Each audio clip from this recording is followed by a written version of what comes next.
அமெரிக்க பெண் ஒருவர் 4 மாதங்களுக்கு மேல் பன்றியின் சிறுநீரகத்துடன் வாழ்ந்தது மருத்துவ உலகினரை ஆச்சரியப்படுத்தி உள்ளது. அமெரிக்காவைச் சேர்ந்த 53 வயது பெண்ணான டொவானா லூனே 2 சிறுநீரகங்களையும் இழந்ததால் கடந்த 2016 முதல் டயாலிசிஸ் சிகிச்சையின் மூலம் உயிர் வாழ்ந்து வருகிறார். ஆனால் நீண்ட காலம் டயாலிசிஸ் சிகிச்சை மேற்கொண்டதால் அவருக்கு வேறு சில தீவிர உடல்நல பிரச்சனைகள் ஏற்பட்டது. சிறுநீரக செயல் இழப்பால் பாதிக்கப்பட்டவர்களுக்கு தவிர்க்க முடியாத சூழல்களில் பன்றி உள்ளிட்ட விலங்குகளின் சிறுநீரகத்தை பொருத்துவது அமெரிக்காவில் அனுமதிக்கப்பட்டுள்ளது. ஆனால் இதற்கு முன்பு பன்றியின் சிறுநீரகம் பொருத்தப்பட்டவர்கள் 2 மாதங்களுக்கு மேல் தாக்கு பிடித்ததில்லை. இந்நிலையில் கடந்த நவம்பரில் லூனிக்கு மரபணு மாற்றப்பட்ட பன்றியின் சிறுநீரகம் பொருத்தப்பட்டது. பன்றியின் சிறுநீரகத்துடன் 4 மாதங்கள் இயல்பாக வாழ்ந்த லூனிக்கு மீண்டும் உடல்நல பிரச்சனைகள் ஏற்பட்டன. இதையடுத்து லூனிக்கு பொருத்தப்பட்ட பன்றியின் சிறுநீரகத்தை மருத்துவர்கள் நீக்கினர். இப்போது லூனிக்கு மீண்டும் டயாலிசிஸ் சிகிச்சை தொடங்கப்பட்டுள்ளது.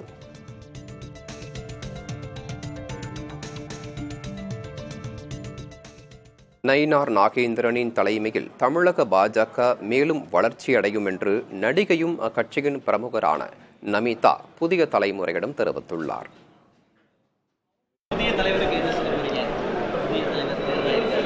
கண்டிப்பா இவங்க இன்னொரு சக்சஸ் கொடுக்க போறேன். நமக்கு பாஜகக்காக நம்ம கட்சிக்காக இன்னொரு சக்சஸ் வரும்.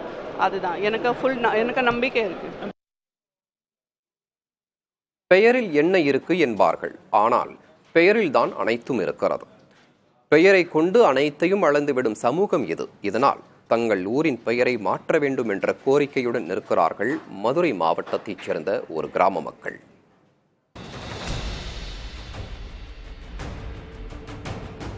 மதுரை மாவட்டம் திருமங்கலம் வடக்கம்பட்டியில் ஆதி திராவிடர் வகுப்பினர் வசிக்கும் பகுதியை வடக்கம்பட்டி காலனி என்றும் மற்ற 2 பகுதிகளை தங்களாச்சேரி ஸ்வீப்பர் காலனி என்றும் அழைக்கின்றனர். சில இடங்களில் மேலத்தெரு கீழத்தெரு என்று பிரித்து காட்டுகின்றனர். இதேபோல மேலூர் ஒன்றியத்திற்கு உட்பட்ட சாந்தமங்கலம் ஊராட்சிக்கு உள்ளடக்கி 60க்கும் மேற்பட்ட குடும்பங்கள் வசித்து வரும் இடம் ஒத்தச்சேரி என்று அழைக்கப்படுகிறது. சேரி என்பது சேர்ந்து வாழும் இடம் என்ற பொருளை கொண்டது என்றாலும் சமூக சூழலில் பட்டியல் இனத்தவர் வசிக்கும் பகுதியாக சேரி என்ற சொல் பயன்படுத்தப்படுகிறது. இந்த அடையாளம் தங்களுக்கு மனவேதனையை உண்டாக்குவதாக கூறுகிறார்கள் இந்த பகுதியில் வசிப்பவர்கள். இப்போவே எங்களுக்கே கஷ்டமாக இருக்குது. சேரின்னு இல்லாமல் எங்களுக்கு ஒத்தப்பட்டின்னு மாற்றி கொடுத்தா போதும். அதை மாற்ற மாட்டுறாங்க. பஞ்சாயத்து நிர்வாகம் மாற்ற மாட்டுது, அரசாங்கமும் மாற்றி தர மாட்டுது. இதை மாற்றி கொடுக்கணும் சார். நீங்கள் எப்படியாவது எங்களுக்கு செஞ்சு கொடுங்க சார். என் ஃப்ரெண்ட்ஸ் எல்லாருமே வேற ஊருக்குள்ளே சேர்ந்துருக்காங்க. நாங்கள் மட்டும் தனியாக ஒதுக்குப்புற மாதிரி இருக்கோம். சேரின்றதுனால எங்களுக்கு அப்படி இருக்குது. அதனால் எங்களுக்கு பட்டின்னு மாற்றி கொடுக்கணும். சேரின்னு ஒத்த பட்டின்னு மாற்றி கொடுக்கணும். இந்த ரேஷன் கார்டில் ஒத்த சேரின்னு இருக்குது. இனி எங்களுக்கே எங்கேயும் போய் என்னமோ எழுதி கொடுத்து எது பண்ணாலும் சாதி சான்றிதழ் அது இது எடுத்து எங்கள் குழந்தைகளுக்கு படிக்க கொண்டு போய் சேர்த்தாலும் சேரின்னு சொல்ல எங்களுக்கு சங்கடமாக இருக்குது. எங்கள் தலைமுறைக்கே சங்கடமாக இருக்குது. இன்னி வார பிள்ளைகள்லாம் படிக்கிற பிள்ளைகள்லாம் போய் சேரி ஒத்த சேரி ஸ்கூல்லையே எங்கேயோ ஒரு ஆதார் அட்டை அது இது எடுத்து சாதி சான்றிதழ் எடுக்க சொன்னால் இது ஒத்த சேரின்னு தான் இருக்குது. அது சங்கடமாக இருக்குது. பிள்ளைகளுக்கு மாற்றி கொடுக்கணும். இந்த கவர்மெண்ட்லேருந்து எங்களுக்கு இந்த ஒத்த சேரியை மாற்றி கொடுத்து ஒத்தப்பட்டின்னு மாற்றி கொடுக்கணும் சார். பேரை மாற்றினாலே ஓரளவுக்கு நம்ம பசங்களுடைய இது மாறிடுவோங்க. இந்த ஒத்தச்சேரின்றது நம்ம சாதியினுடைய அடிப்படையிலேயே இப்போ ஒத்தச்சேரினா அழகாக தெரியும். ஒத்தச்சேரினா அது காலனி அப்படின்ற ஒரு விவரம் நம்ம சொல்லாமலே அந்த அடையாளம் தெரியுது. அந்த அடையாளத்தை மாற்றணும்னா அந்த ஊரை மாற்றணும். ஊருடைய பேரை மாற்றணும். ஊர் பேரை இதே அடிப்படையை மாற்றிட்டிங்கன்னா ஆட்டோமேட்டிக்காக அந்த ஜாதின்றது கொஞ்சம் கொஞ்சமாக காணாமல் போயிடும்.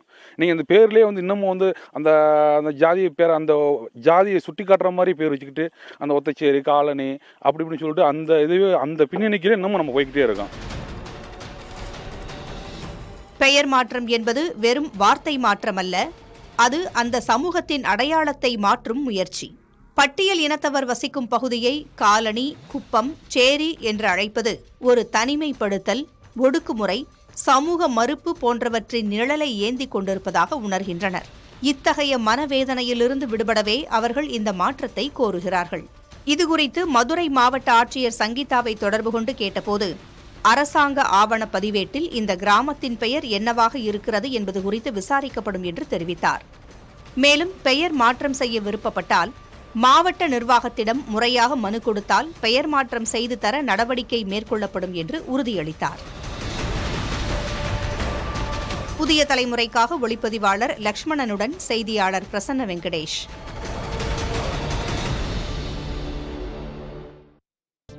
நடிகை ஸ்ருதிஹாசன் ரேஸ் கார் ஓட்டி மகிழ்ந்த வீடியோவை இணையத்தில் பகிர்ந்துள்ளார். சினிமாவை போலவே தனிப்பட்ட விருப்பங்களுக்கும் முக்கியத்துவம் கொடுப்பவர் ஸ்ருதிஹாசன். தன் நீண்ட நாள் ஆசையை நிறைவேற்றிக் கொண்ட அவர் ரேஸ் காரில் ரவுண்ட் அடித்த வீடியோவை வெளியிட்டுள்ளார். வீடியோக்கு அவர் கொடுத்த கேப்ஷனில் கூலி படத்தை குறிப்பிட்டிருப்பதால் இது படப்பிடிப்புக்காக எடுக்கப்பட்ட காட்சியாக இருக்கலாம் என தெரிகிறது.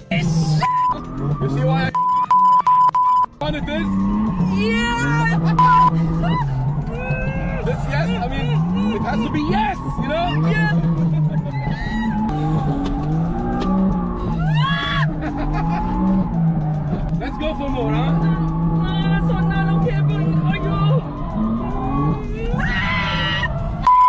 Hey, are you ready? Yep. Let's see. And go. Okay. Yeah. Cool. Yeah, amazing. Thank you very much for your You're so trust. talented. Thank you so much. And hope for the Thank next you. year. அண்மை செய்திகளுக்காக தொடர்ந்து இணைந்திருங்கள் புதிய தலைமுறையுடன்.